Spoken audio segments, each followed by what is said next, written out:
Hey guys, welcome back to my channel. I am Danielle, aka Stitcherista here on YouTube, and today is Tuesday, January 10th. It is the 10th, right? Yeah, it's the 10th. So today is going to be a diamond paint with me while I continue working on April Fairy by Hannah Lynn, rendered by Diamond Art Club. I did get some diamond painting done yesterday. I did that last night at bedtime instead of stitching, because I'll be starting a new project because I finished my other project. So I was able to finish the black, and then I got done like all of the other colors except the two skin colors. So for me, when I am doing like a paint with me or something like that, it's easy for me to be reading something if I only have like an area to be filling in. Do you know what I mean? Okay, but first I wanted to read you my gratitude list for today. I have 5 things on the list. Number 1 is Charles Stanley and Joyce Meyer videos on YouTube. So if you are not familiar with either one of those people, they are pastors or preachers or whatever you want to say. And they have channels on YouTube where they put their sermons on there. And I've loved Joyce Meyer for a long time. I've read a lot of her books. Charles Stanley is another one, and I listened to one of his sermons this morning. His voice is very calming, and it's very nice to listen to him. So if you are, faith-based, if you read the Bible, if you're whatever, and you would like to listen to them, I highly recommend those 2 people. Number 2, Instacart. And we haven't used Instacart in a long time because it was running into some money as far as tipping and things like that. But it is nice in a pinch when you forget something. And I had forgotten something at the store the other day. And instead of going out to the store, I was able to get it delivered today at like 8:15 in the morning, which was awesome. Number 3, mugs with a rounded lip. Now, that may sound somewhat strange, but not that there are mugs that have like a pointy lip, if that makes sense. But for those coffee and hot tea drinkers, do you know what I mean when a mug just feels good when you go to drink out of it? That's what I mean. And my favorite ones are the 2 Ray Dunn-like mugs that I bought at Hobby Lobby. It was in the fall. It was right after Thanksgiving, and they had all their stuff 60% off. And I got those mugs for, I want to say like $2 a piece or something. I love those mugs. I got one that is thankful and it's green, and then there's one that says grateful and it's white. Number 4, Bill. And today I just wrote down just his daily love for me. He will tell me he loves me many, many times in a day. He is very affectionate and very expressive, and I'm very grateful for that, because I have been with people who are not, and I never doubt his love for me. And then number 5, I have the Libby app for my iPad. Libby is, you can get books on your iPad to read or your tablet to read from your library. So it's basically like checking out books from your library. And Mary Kubica, who is one of my favorite authors, and I've read most of her books, she came out with a new book today. So I immediately went to Libby, the app, and requested to get the book, because I really do try, besides paying for Kindle Unlimited, which I pay $10 a month, I really try to not spend a ton of money on books, especially when they are available at my local library. So, yeah. But yeah, that's my list. I did start reading a new book today. It's called Someone Else's Life, and I can't remember the author. I will try to link it in the description box below. So what we're going to talk about today, while I do this diamond painting, let me find the color. I'm going to do the symbol with the slash 28. Oh no, a number fell off of my, oh there it is. A number had fallen off of my little organizer. Can I tell you that I cannot wait to get that credenza? I don't know when it's going to be, but that is a huge exercise in patience waiting for that. I ordered it November 27th. Yeah, although I just changed my order to the 60 slot one. But that is a Christmas gift from Bill, so whenever I do get it. Oh, by the way, I went to Dollar Tree yesterday because even though I really like the readers, the glasses that I got from Payne Optical, I love the readers I get from the Dollar Tree. And I especially love the ones that are black and they have like rhinestones on the side. So I went to Food Line yesterday to get taco rice. We had tacos last night, deer meat tacos. You could not tell the difference. At least we could not tell the difference in the taste of the meat between that and ground beef. It was very good. But we like to have rice with it. So I went to the store yesterday and right next to our Food Line is a Dollar Tree.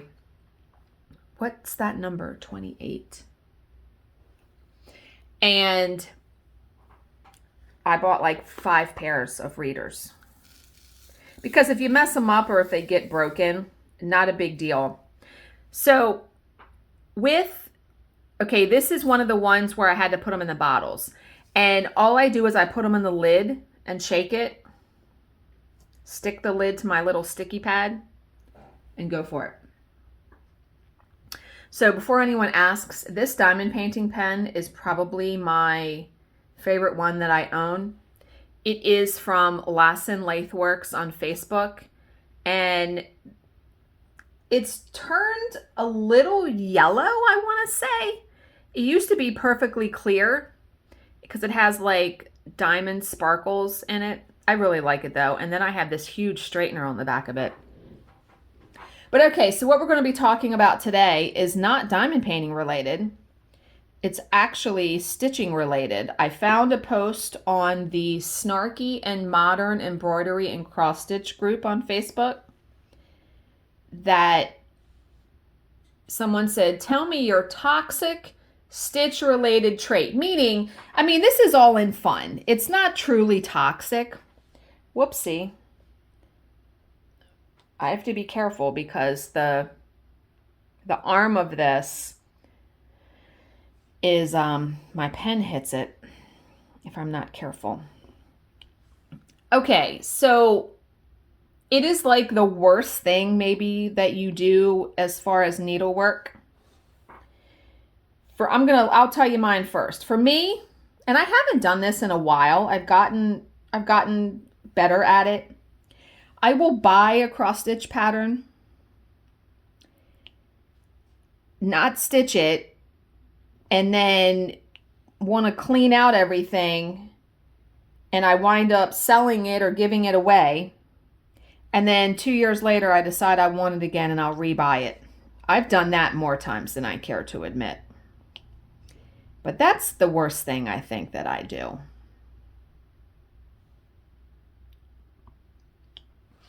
Okay, so this person, she said, I cannot cut the right amount of fabric. It's either too large or too small for the project. I've had many questions from people asking how to calculate how much fabric you need according to the pattern. I actually have a cross stitch playlist where I have beginner videos for people that are just starting out. There are a lot of comments on this, so we're probably not going to get through all of them. Maybe we will. I'll make little comments. There was like 300 comments on here. Okay, I'm clicking on previous comments so I can get to the very top. Good Lord.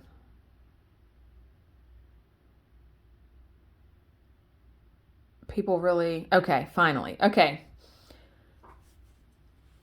Finishing and not framing. I have a box full of finished projects that just need frames. I think a lot of people can attest to that. It's not cheap to get frames unless you are, I got wax on the, I vary between using the putty and the pink wax. I still really like the pink wax. Anyway, I think there are a lot of people that have just a drawer full of stuff that they've stitched. Some people are process stitchers. Dang it. I'm sorry, I moved it. The top, it's the straightener that winds up hitting it. There are people that are process stitchers and just like the actual act of stitching and don't necessarily need to have their finished product on the walls. Me, I like to finish everything that I stitch because I love to have it up on the walls and be able to see it.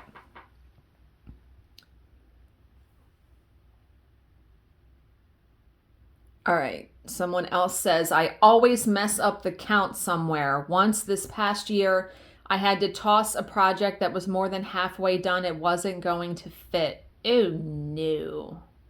Oh, I've done that. I've done that. Well, it was where I cut the fabric. And I was like 3/4 of the way done the project and realized it wasn't going to fit. And it was a nightmare, truly. Okay, someone says, I can't do a messy back. My grandmother and mother were fanatical about neat backs. That's the way I was taught, and I can't let myself go. There has been much debate about whether you can have a messy back on a project or not. There's only two things that concern me about a back. Number one, especially if you're stitching like with black thread on white fabric or like a dark thread on a light colored fabric, you need to be careful about carrying threads because you will see them on the front. And then if you're someone who uses knots to start or end a thread, because some people do, you just need to be cautious too, because if you go to frame it, sometimes those knots will show up, will be bumpy or lumpy. Do you know what I mean? So you just need to be careful about that. But other than that, someone says I can't count. I can count 5 times and get 5 different answers. I don't know why that struck me so funny. What I love is when I'm trying to, well, I don't stitch downstairs anymore. It's always in my office. But there were times where I'd be counting and Bill's trying to talk to me and I'm like, I'm trying to count. Oh, someone else said playing thread chicken. Yes. So if you don't know what thread chicken is, it's when you get down to a little bit of thread and you only have like 4 or 5 stitches left and you're trying to estimate, can I finish these 4 or 5 stitches before ending the thread? Because I hate I hate having to start a whole new length of thread for like 2 stitches. And I know I'm not alone in that. I try not to play the thread chicken too much because if you notice, when you get to the end of a thread, it has more wear on it because you've pulled it through the fabric how many times, right? Finding and purchasing more projects before I finish with one. I currently have enough patterns and floss to last me a lifetime. Oh, that's a universal one. I don't know anyone, and I'm sure they're out there though, and I applaud them, to have the restraint to just buy each project as they do it. I don't know anyone that does that. Someone else said cereal starting. Yeah, and like I said, all of these things are in jest because you do your hobby however you want to do it. This person says, cereal starting, of course, with cutting fabric, there's generally no reason to cut before you stitch unless you need that extra fabric for something else. Okay, so because I work on scroll rods now, for the most part, like when I kitted up my Hey Sweetheart, the next project I'm going to do, I like to have excess fabric at the top and bottom only because to be able to wrap around the scroll rod. So I usually have a lot of fabric. Like I don't worry about the length per se. I mean, I make sure I have enough for the project I'm stitching, but I don't cut the length. I'll just wind it around the scroll rods and then I'll cut it when I go to finish the project. The width is where I cut because I only have scroll rods that are a certain size. So, but yeah, I probably will do some stitching tonight. I am so sorry. I keep hitting the tripod with my pen.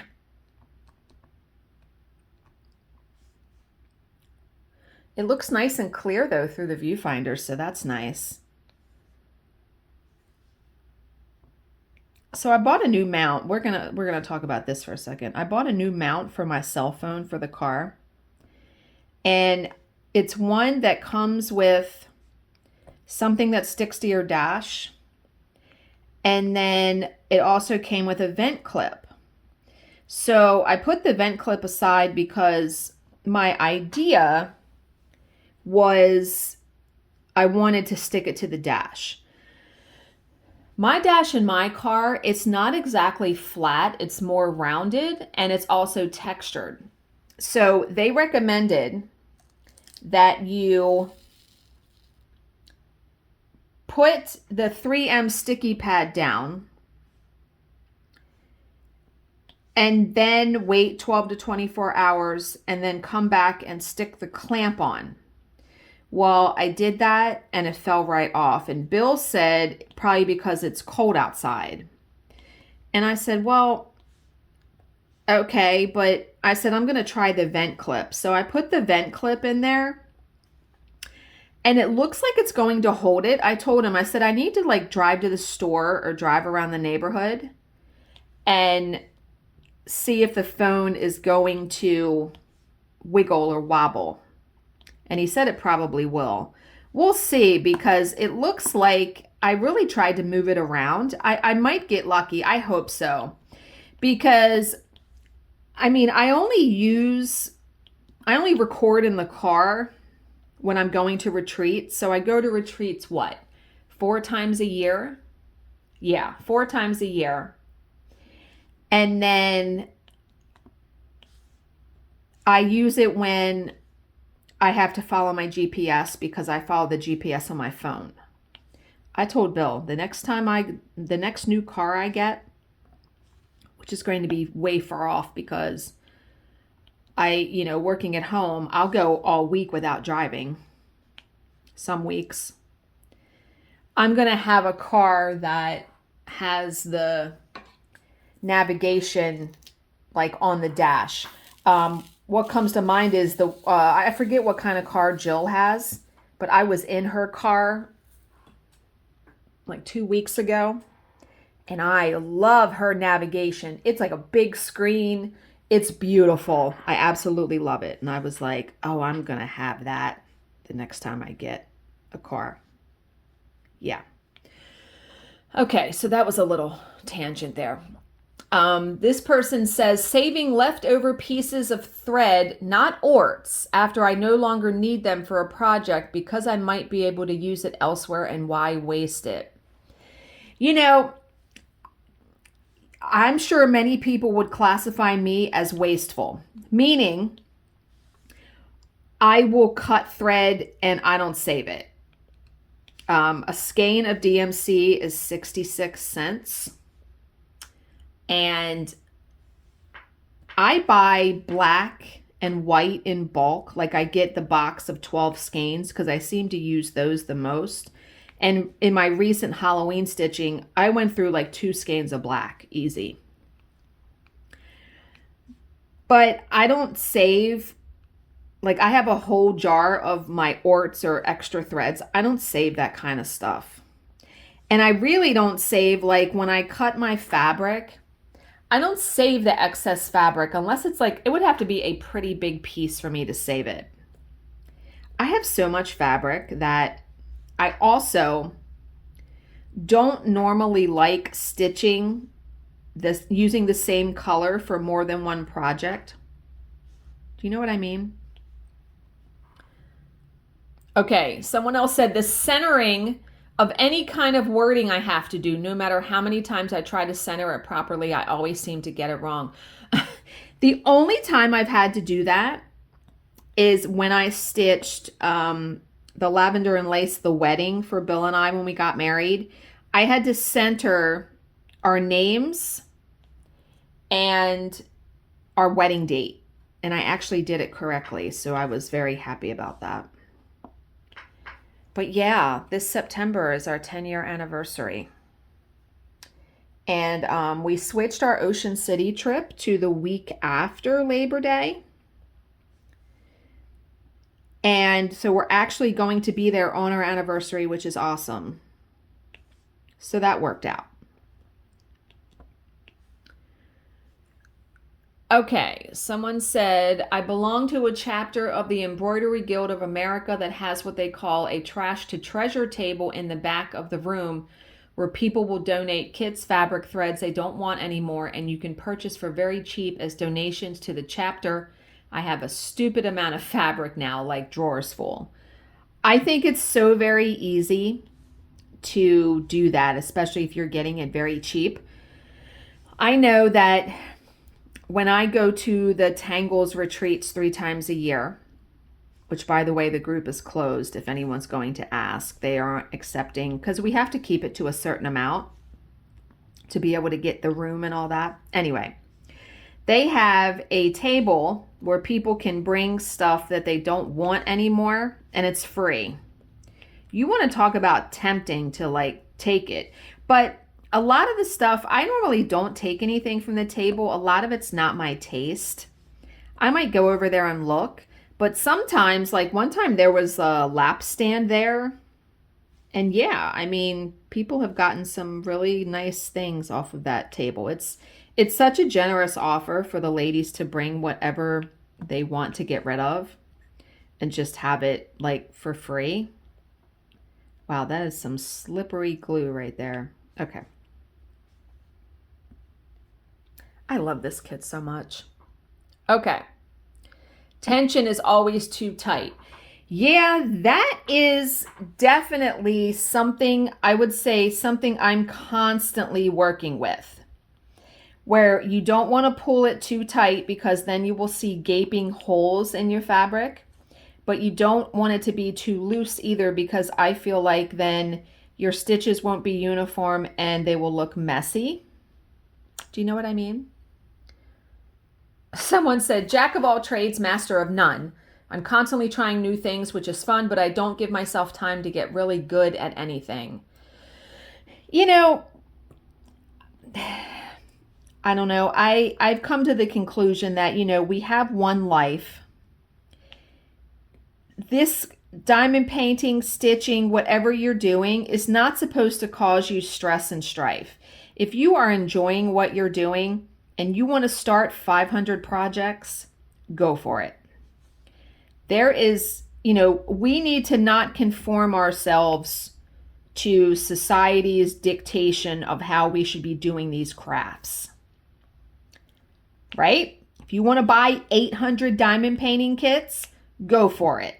Because let me tell you, there are some stashes that I have seen in some of the groups, and some people just come for these people. Like, why do you need so many kits? And I just look at it like, wow, you are going to be set for diamond painting. And the way that Diamond Art Club runs their kits now, where things eventually are discontinued and everything, you see something, you should buy it, because down the road, you won't be able to get it. That's definitely how I feel now. I was very thankful that I did not, that the things they released 8 kits last week. None of them were my taste. And I don't mind weeks like that, because then I'm not spending any money. Although I did buy the Irish Christmas Fae from DAC Fans Group, and also Cinderella. So I did buy 2 kits, but yeah, I'm really trucking along on this, right? I mean, you can really like go when you have one color to fill in. And I know this is where people would use a multi-placer. I am in the camp of I don't like it. I like to know that I did each one individually. And now see, sometimes what I'll do is I will move this pad like over here, especially if I'm right here. Here, I'm going to do that so I can show you. I just moved this right over here. And that way, wait a minute, let me shake this. Did I tell you guys I spilled an entire tray of black diamonds? I don't think I've ever done that in all the time I've been diamond painting. It was when I was putting the magnets on here, and I spilled the whole thing all over the floor. Now, luckily, 90% of them went on my glass mat under my chair. I just got out my dust buster and vacuumed them all up, but I was like, are you kidding me right now? But yeah, you can like go. Yeah. Okay. Someone else said, I love purchasing kits. I have so many right now that I will be busy for years to come, and I'm still looking at more. It is so very tempting. I mean, these designers, and Stitching with the Housewives comes to mind. I am in awe of how they can release so many patterns. It's amazing the amount of patterns that they release, and they're all so cute. They just released one called something Tulips. I almost bought it. But I didn't. But it's so cute. I applaud them so much. They have done so well with their business over these years. It's a great thing. They have some really, really nice patterns. Okay. Buying all the floss for every project without checking my thread box. I used to do that before Bill had bought me the entire set of DMC on bobbins from, it was a company in New Zealand. I want to say it was called Enchanted Thread. Years ago, he had gotten me the entire set of DMC on cardboard bobbins. And I want to say it was like $250, $300. Before that, I would buy new thread for every project I did. And once I got the bobbins, boy, what a time saver too, because especially now that I have the DMC vintage cabinet and the pip and chip bobbins, they're all like organized. It's so easy to just go in and pull thread for a project. Now, yesterday, when I kitted up the Hey Sweetheart project, I noticed I'm low on DMC 321, and it's because I used that. Where did I just stitch with a lot of red? I had stitched the Christmas letters had that. And I was like, I'm going to have to get a new skein of that. Well, when I was out and about yesterday, I did not feel like riding to Michael's just to get one skein of thread, and it might not even be there. So I was like, you know what? I'm going to go home and I'm going to look on 123 Stitch and order it. Now, shipping on 123 Stitch is $3.99. So I said, let me look for a pattern. And I actually found a pattern by Kate Stitcher, you know, the Facebook group where she has free patterns. She does also release patterns for sale. She has a series that has a mini dachshund in it, and she had a pattern released called Spring, and it's so cute. And it was like $6, I think. And it reminded me of my sweet little Layla that we lost 4 or 5 years ago now. And I bought that pattern. It's so cute, and it's small. It's nothing big. So that justified getting the one skein of DMC. I mean, I'm not going to run out of it before I get the thread in. So yeah, I just did not feel like riding to Michael's to get one skein of thread. Okay, someone said I can't cut a straight line. I have a cutting mat, good fabric scissors, and a rotary cutter. I'll think I have it straight until I go to tape the edges, and no. I have a lot of little slivers that are like 2 to 3 holes wide in my trash. I also tend to cut my fabric too big because on one of my first projects, I measured wrong and barely had enough to frame it. Yeah, I really take my time when I cut my fabric because I too have a rotary cutter, a cutting thing. I have all that stuff. You can still mess up doing it.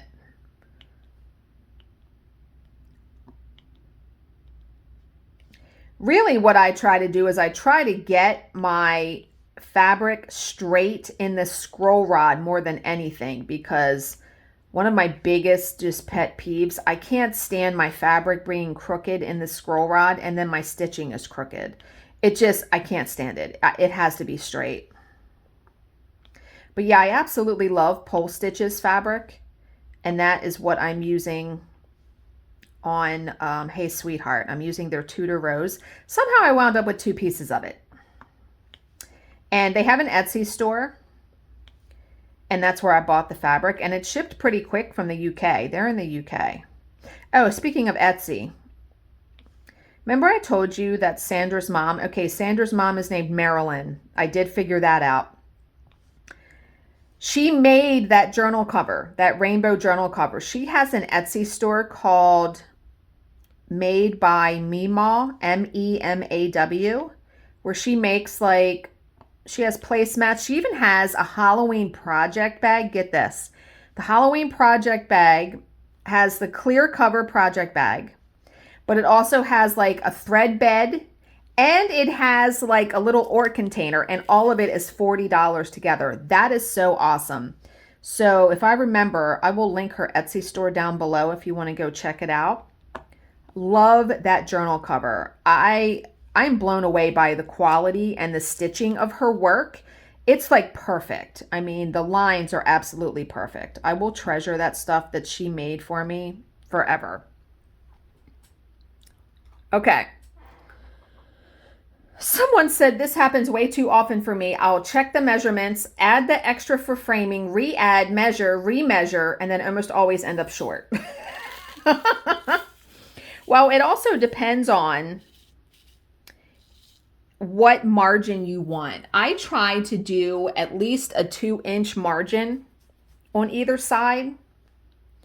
But yeah, I get it. I get it, how all that can happen.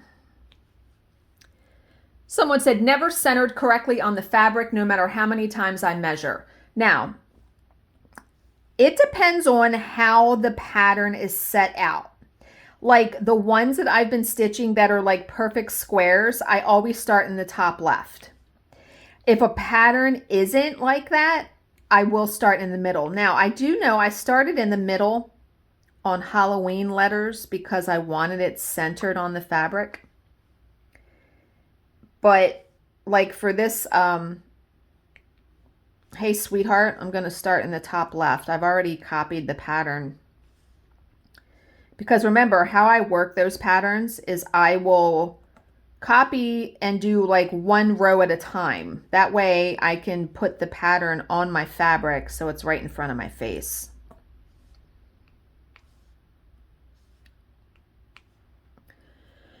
Okay. Someone else said, thinking that this should be a quick little project when it is most definitely not. Yeah, I never try to say, oh, I could do this in 1 day. No. Or a week. No. It always takes me longer than I think. Although I do have to say, when I sat down the other night to do the last row of Christmas letters, I had the letters in stocking. All I had was the S done. So I had to do TOCKING. And I had to do the stocking itself. I didn't think I'd be able to get that done all in one day, but I did. So that took me less time than I thought. Let me pause for 1 second. Okay, I had to do something for work real quick. It was only a second for you, but it was like 10 minutes for me. Okay.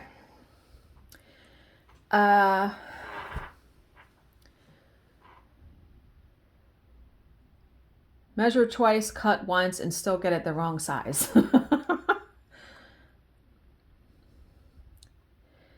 Someone says, I don't rewind my floss and it ends up in a crazy knotted pile. And then when I'm having a crappy night, I sit and pick the whole mess apart and vow to be better, but I never do it. I envy those with their organized tabs all numbered and pretty. Me, I have to have it organized. And I will like clean up when I'm done a stitching session. And even when I'm done a diamond painting session, like I'll put my pen back in my rack that I have, turn off everything, put the diamonds back. Yeah, I like to clean up so when I sit back down the next time, everything is just nice and neat. And the same thing with stitching. I will wind all the stuff back up and put them back in the box and all of that. Someone said, I would fist fight someone if they said any weird gatekeeper crap to my face about gridding. I don't even grid all the time, nor do I care whether someone else does it or not. But as soon as someone goes, why don't you learn to count like we did in the old days? I am 100% ready to throw hands. Okay, so I'm guessing they don't like to grid and they don't like people that, or they don't like to hear people come down on other people that don't do gridding. I don't do gridding. I understand the reasoning behind it, especially if you're doing like a heaven and earth designs. But I will never do one of those. It was funny because when I was looking for the Mad Hatter kit, which by the way will be here Thursday. Let's go. When I was looking for the Mad Hatter kit, someone said, you know, Heaven and Earth Designs has it licensed as cross stitched. Would you consider stitching it? No. No, I would not, because it would take me a hot minute to finish a Heaven and Earth Designs project. I mean, you can see how quick. I mean, in the time it takes to do like one stitch, I could probably put down 3 or 4 diamonds. So, do you know what I mean? And the idea of kitting up like 90 colors doesn't appeal to me for stitching. I feel like I would get bored with it or just get overwhelmed and I would never finish it. I think that's why I tend to do like much smaller stuff now, because my tastes have changed so much and I just lose steam on stuff that's really, really big. Diamond painting is completely different. I can do a huge one, like I did Elizabeth, which was the biggest one I've done. And it's because it goes a lot quicker than stitching. You can sit down and just go gangbusters, right? I think I said in yesterday's video, the next one I want to do is Queen of Hearts by Hannah Lynn. I absolutely love that artwork so much. And I have that kit. That was one of the first ones I bought when I got back into diamond painting. Now, someone had a really good suggestion, and I have them in my Amazon cart, but I haven't pulled the trigger yet because I actually took a page from Jill. She said when she orders from Amazon, she doesn't ever order one thing, meaning it has to be more than one thing. So what I've started doing, and it's worked, what I've started doing is putting stuff in my cart, because sometimes I'll come back and change my mind, and so I can just delete it from my cart. But someone said, for the eyeballs on that Chris Ortega one, the Got a Secret, which, by the way, I've inspired many people to purchase that kit by showing it yesterday. Instead of trying to diamond paint like the center of those flowers, someone said, why don't just use a big gem? And I was like, oh my God, that is brilliant, because they make gems that are big, because I've used them in coloring books and stuff. And so I went looking on Amazon and I found some, and I think that's what I'm going to do. Because all you got to do is put glue or diamond painting wax on the back, or not even anything. I mean, the canvas is sticky. It'll stick. That will look so cool, I think. Ooh, I'm done that section. Okay, so now we need to move. But yeah, that's what I'm going to do. I'm going to do big gems for the center of the flowers. Okay. Someone said, I like making my own patterns, but by the time I'm done with that step, I usually fall out of love with the idea and never stitch it. I can see how that could happen. So I admire so much the people that have been able to turn their love of cross stitch into a business by making their own patterns, like Michelle Bendy Stitchy, Top Knot Stitcher,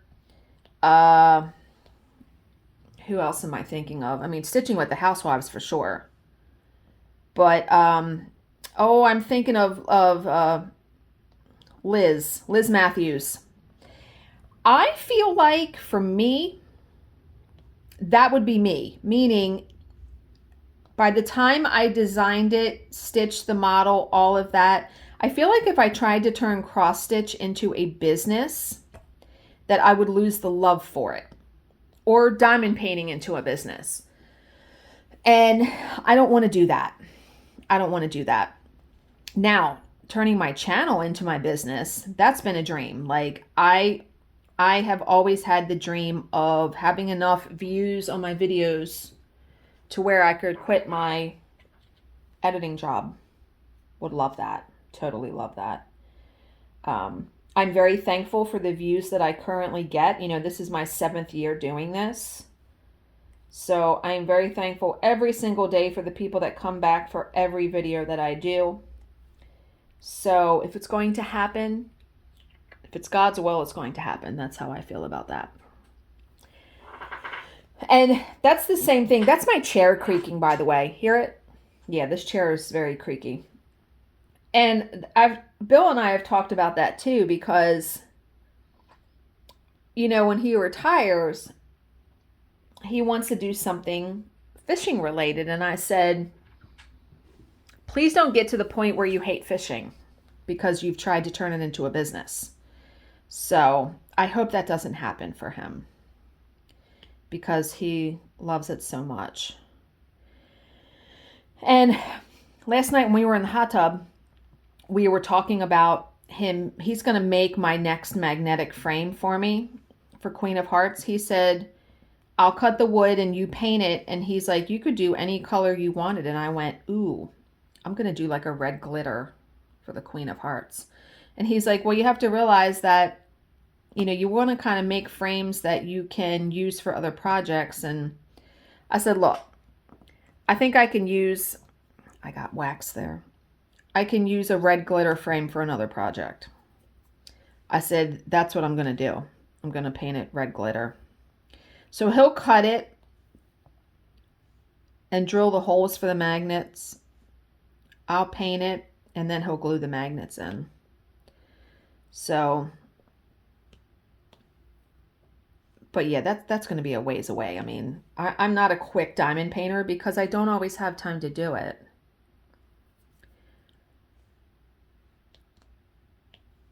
But yeah, it's very exciting, and he loves doing that kind of stuff for me. He loves making those frames and doing all of that. Okay. Someone said, I never put my hoop in the right spot and get mad when I have to move it 0.003 inches because I just can't reach 1 or 2 stitches. I make sure when I stitch a project in a hoop, is that a hair? What is that? that it's something, a piece of putty. This little straightener comes in handy for getting in between those diamonds. Yeah, that's something. I don't know what that is. I'm trying to get it out of there. There it goes. I think it was a piece of putty. That's the only thing about using the putty, is it can get, at least for me, it can get stringy. Wait a minute, I gotta move that. I gotta move those diamonds. Let me move them down here so I can get whatever that is off of there, because it's not coming off. Whoopsie. Wow, I really just, my pen. I really like this straightener on this pen. I need a pair of like really sharp tweezers, because I could just pick that off of there. It just bugs me when I get, I mean, we don't have pets anymore, so I don't have to worry about pet hair in my project. I think it's a piece of hair. I feel like it's stuck under this diamond. Bear with me for 1 second while I try to, yeah, it's like a piece of hair. Am I going to be able to get that up? Yeah, it's hair. That is a small piece of hair. Or putty. I'm trying to like get it up so I can pick it off of the...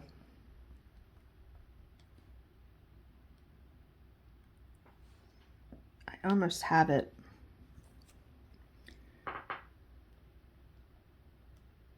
It is a piece of hair. Oh, I got it. Yay! Okay, now that you guys have witnessed my madness, right?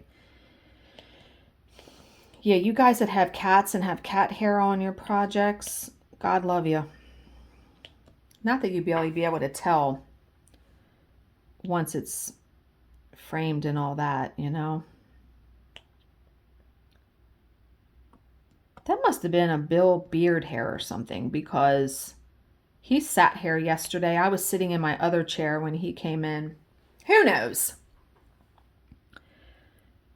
Okay, someone said, right now my start to finish ratio isn't too great. I feel ya.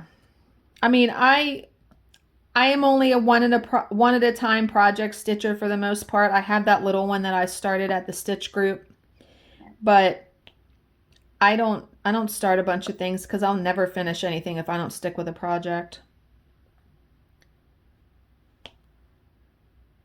I was like, please tell me I'm doing the right color, right? Yeah, okay. Yeah, I'm doing the line. Okay. Someone said, I will play chicken until the cows come home. I will absolutely not rethread a needle for one stitch. I will die first. I love that. We talked about that one already. I never finish anything I start. Yeah, a lot of people do that. Piece of wax. Yeah, my goal is to finish this today, this section, so I can move on to the next row. I count and recount at least 12 times before doing the first stitch. I can relate to that as well.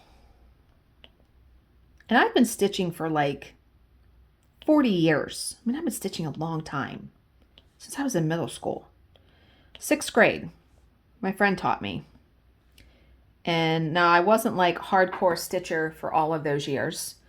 I picked it up and went back to it, but I really was, once I got out of college and had more time, that's when I really picked it back up, because I remember my first Mirabilia was Fairy Moon, which resides in my dad's house. Yeah. Okay, someone said, I have little snips of thread everywhere, like to the point where I went in for a surgery recently and the surgical nurse remarked that I wasn't wearing a bunch of orts as usual. Oh, this person said, I've had 6 surgeries over 2 years with the same team, so they know me. That's hilarious. Can you imagine? That's so funny. Sometimes my backs look like a small child did it, actually most of the time. Yeah, I mean, like I said, the back thing, you just got to be careful about the things I talked about. I lick my thread to thread my needle. Doesn't everyone do that? I mean, you could run your thread over a damp sponge. I always lick my thread every single time. Always, always, always. I believe the back of the project is just between me and God. That's a really good way to state that. Yeah, like I said, unless you're carrying large threads and they're going to be seen on the front.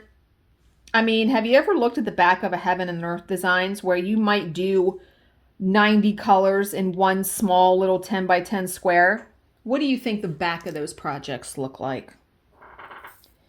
Probably crazy pants, right?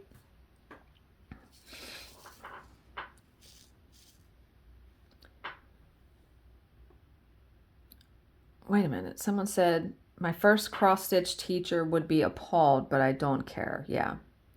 I buy kits and patterns at probably 5 times the rate I can do them. Yes, we mentioned that before. I think we all do that. I literally can applaud someone who just buys like whatever they're currently stitching on. Putting down a project for months at a time, then when I do start up again, I work on it non-stop. Yes, that has happened, I want to say, or just have a really long break from something and then come back to it and finish it. You know what I mean? I buy tons of patterns and then decide I don't want those patterns. I want new ones. I will tell you, I have bought a lot of patterns from Etsy that I probably will never stitch and that I can't pass on because they're PDFs. And it's just so easy to click, you know, buy it now on Etsy. Especially when the patterns are like $2-3, you know. Ooh, someone said I drop needles everywhere. Toxic for feet. I am also very conscious. Now, one of my other bad habits, and I don't do this too often either anymore, is when I would end a thread and thread something new, I would put the needle in my mouth. If you can possibly avoid that, do not do it. I have heard a horror story of somebody swallowing a needle that didn't realize they did it. Or you know what I've always been afraid of having the needle in my mouth and then a coughing fit or I sneeze or something.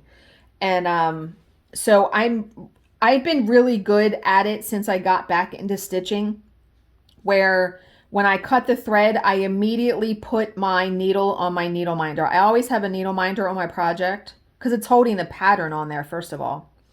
But I always have one on my project so I can just put the needle right on there and not put it in my mouth because it can be very bad. My stitches aren't all uniform. Someone said, I have zero idea how that works. My thread always ends up twisted and lumpy looking. Well, every couple of stitches, let your needle hang and the thread unwind because as you stitch, it can get twisted. You can also railroad your stitches where when you come up, you put your needle in between the 2 strands before you bring it back down in the next hole. And really what I do is I use my fingers as a laying tool. I really try to make sure the stitches are nice and neat. White thread for me, and I think it's the way the light hits it, is just the worst. Like no matter what I do, my white stitches always look messy, even if I absolutely take my time. Well, I see where a hair could get on it. There's a hair on this mat. Get off there. Okay. If I get a knot on the back and make a few stitches without noticing, I just continue on and cut the extra thread. Dude, I have done that so many times. I try to pay attention to if the thread is coming through fully because you can kind of tell sometimes if you have a knot on the back of your project, but sometimes you don't until you turn it over and you're like, you know, saying a few choice curse words. Yeah. Even though I count and recount, I still don't have enough or have too many stitches. Also, I have problems fully finishing the ones I finish. Yeah, a bunch of people said that one. That's a common thing. I have too many whips to keep track of, and I still want to start more. The thing is, you see other people stitching stuff, and that's how it is with diamond painting too. I would say with diamond painting, for me, you know, you look at the picture and you look at the rendering that Diamond Art Club has done, but until you see a picture of actually someone diamond painting it, it's still, some of these kits still don't hit home for me that I want them until I see that person doing it. And I think that's especially true for cross stitch, because cross stitch cover photos are notorious for being not representative at all of what it really looks like. When you see someone stitch it, it's like night and day sometimes. That's why I like in the Mirabilia groups I belong to on Facebook, when they show the model stitcher, it definitely can sell a pattern for me. You know, it can make me want to go buy it. Although I haven't stitched a Mirabilia in years. And it's funny, Bill and I were talking about when we move, because we do plan on moving at some point after he retires. When I go to hang like all of my cross stitch stuff in another room, I said it's going to be done very differently, because, you know, when I hung them in that room, it was as I finished them. So now I'm going to have them all. And I said, I want to put all of my Mirabilias and Nora Corbett's all on one wall. Should be interesting to, I'll have to lay them out on the floor and try to figure out the layout I want, and then have him help me hang them. That's going to be a tedious job. I told him, I said, we can't move yet. I said, I need time to enjoy this craft room that we just finished. It's probably going to be 2 years out before we move. And then trying to find a house. Good God. We were looking at houses the other day, and we actually found one we liked. And I said, we need to stop looking, because we shouldn't look until we're ready. And because, you know, you have things that you want in a house, and we have a certain size that we want. I mean, I have to have an office, a bedroom, a craft room. What I'm hoping is to actually find a house that has a big enough room that I can use as an office and my craft room. Like, put a divider in the center, like one of those, you know, one of those screens that you can set on the floor to kind of, and then Bill said, well, I'll just build you like a standing wall, he said, or a knee wall or something, where it only comes up to like your waist. So it'll kind of separate the room. And I was like, ooh, that would be nice. Because he's handy like that. So yeah, he's pretty good with stuff like that. So we'll see. We'll see when that time comes. I told him, I said, it's the last time that I'm moving, at least for a really long time, because I can't even fathom trying to pack up this house. We're going to be getting rid of a lot of stuff. There's so much stuff that, I mean, he's lived in this house for 30 years. Yeah. So you can do the math on that. Moving is just such an arduous chore that I'm just like, ugh. I mean, I moved a lot. Once I got divorced from my first husband, I moved 1, 2, 3, 4. I moved 5 times in 6 years. Kill me now. And I mean, it was just apartments where I just, you know, loaded up my car and used and rented a U-Haul for the furniture. But still, what a pain. A pain. I have never moved a house. So, yeah. But okay, I think I'm going to end this here because it's just about at 1 hour. There's still a lot more comments on this post, so maybe we will do a subsequent Stitch with Diamond Paint with Me video or Stitch with Me. So I hope you guys enjoyed seeing my progress on Hannah Lynn's April Fairy and hearing my discussion. As always, if you have any questions, please leave them in the comments section below, and I will answer them to the best of my ability. Thank you so much for watching and subscribing, and I will see you in my next video. Bye, guys.